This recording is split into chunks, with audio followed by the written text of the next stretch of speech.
बिस्मिल्लाहिर्रहमानिर्रहीम। अस्सलाम वालेकुम। कैसे हैं आप सब? उम्मीद करती हूँ सब ठीक ठाक होंगे, खैरियत से होंगे। मैं हूं निसा अंसारी और आप देख रहे हैं निसा लव कुकिंग। निसा लव कुकिंग में आज हम लोग बहुत ही यम्मी से सैंडविच बनाएंगे जो बहुत ही सिंपल है और बहुत ही झटपट से बन जाते हैं। इसको आप लोग बच्चों के लंच बॉक्स में भी इस्तेमाल कर सकते हैं क्योंकि बच्चे सैंडविच बहुत शौक से करते हैं। इसको बनाने के लिए सबसे पहले जो हमें चाहिए वो है शामी कबाब, जो कि मैंने एक दिन पहले बनाकर फ्रिज में रख दिए थे। इसको अचानक से मेरा दिल किया कि सैंडविच बनाया जाए, तो इसको मैंने ओवन में लगा दिया 1-2 मिनट के लिए। अगर आप लोगों के पास पहले से टाइम मौजूद है तो आप लोग इसको आधा घंटा पहले भी निकाल के रख सकते हैं। इससे भी ये शामी कबाब आसानी से लैदा हो जाते हैं। दूसरी तरफ हमें चाहिए 1 अदद बाउल, जिसमें हम लोगों ने 3 अदद अंडे शामिल करने हैं और इसको अच्छे से फेंट लेना है। जब भी आप लोग सैंडविच बनाएं या बर्गर बनाएं, उसके लिए जब आप लोगों ने अंडे को इस्तेमाल करना है तो इसको 2-3 मिनट के लिए अच्छे से फेंटना है, क्योंकि इससे जो इसका टेक्सचर है ना वो बहुत अच्छा बन जाता है। जैसा कि हम लोग बाज़ार से बर्गर वगैरह खाते हैं, उसमें से जो अंडा है उसका जो टेक्सचर इसी वजह से इतना अच्छा होता है कि इसको बहुत ज़्यादा अच्छे से बीट कर लेते हैं।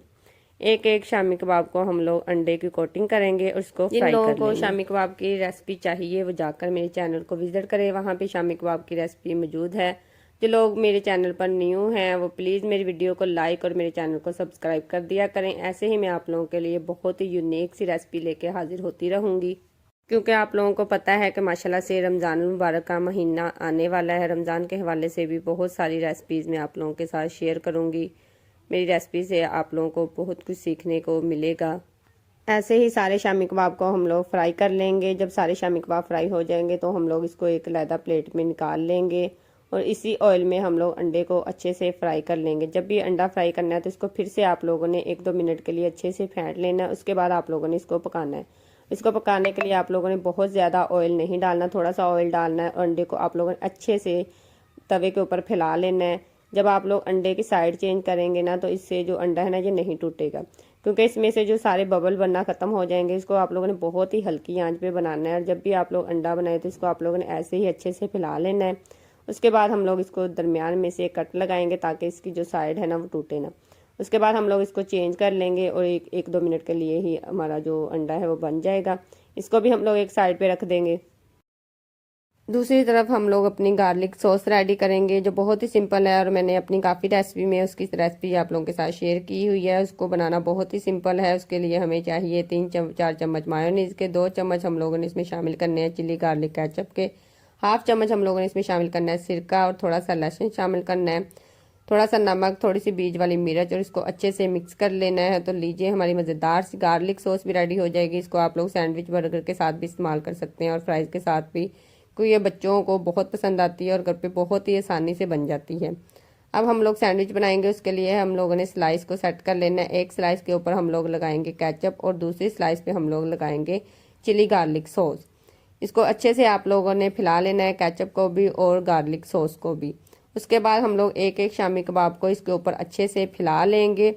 ये आप लोगों की मर्ज़ी है कि आप लोग शामी कबाब ज़्यादा पसंद करते हैं तो ज़्यादा शामिल कर सकते हैं, वरना आप लोग इसको हाफ भी। लेकिन हमारे घर में शामी कबाब ज़्यादा शौक से खाए जाते हैं, इसलिए मैंने एक एक स्लाइस के ऊपर एक एक फुल शामी कबाब ही लगा दिया था। इसको अच्छे से आपने फैला लेना है और अच्छे से सेट कर लेना है। सेट करने के बाद इसके ऊपर आप लोगों ने एक एक पीस अंडे का रखना है। उसके बाद आप लोगों को सैलड में जो भी चीज़ें पसंद है आप लोग इसमें शामिल कर सकते हैं, प्याज वगैरह भी, लेकिन हमारे घर में वो नहीं इस्तेमाल किया जाता इतना ज़्यादा, इसलिए मैंने इसके ऊपर सिर्फ खीरे के ही स्लाइस लगाए थे। उसके बाद अगर आप लोग चाहते हैं इसमें और गार्लिक सॉस और केचप भी इस्तेमाल कर सकते हैं।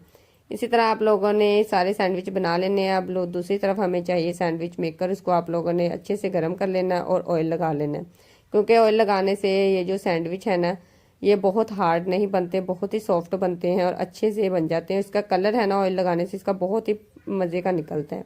इसको आप लोगों ने बंद कर लेना है। इसकी जो रेड लाइट है वो ऑन हो जाएगी जब आप लोगों के सैंडविच रेडी हो जाएंगे, तो टाइमर के हिसाब से आप लोग इसको सेट कर सकते हैं। तो देखिए हमारे मज़ेदार से सैंडविच रेडी हो चुके हैं। अब हम लोग इसको डिश आउट करेंगे। तो देखिए माशाल्लाह से कितनी प्यारी और क्रिस्पी सी लुक इसकी निकली है।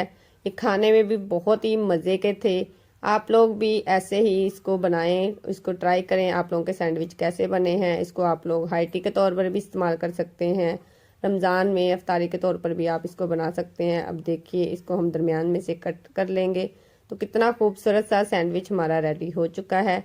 ऐसे ही मैं आप लोगों के लिए बहुत ही यूनिक सी रेसिपी लेके आती रहूँगी। मिलते हैं नेक्स्ट वीडियो में। अपना बहुत सारा ख्याल रखिएगा। अल्लाह हाफिज़।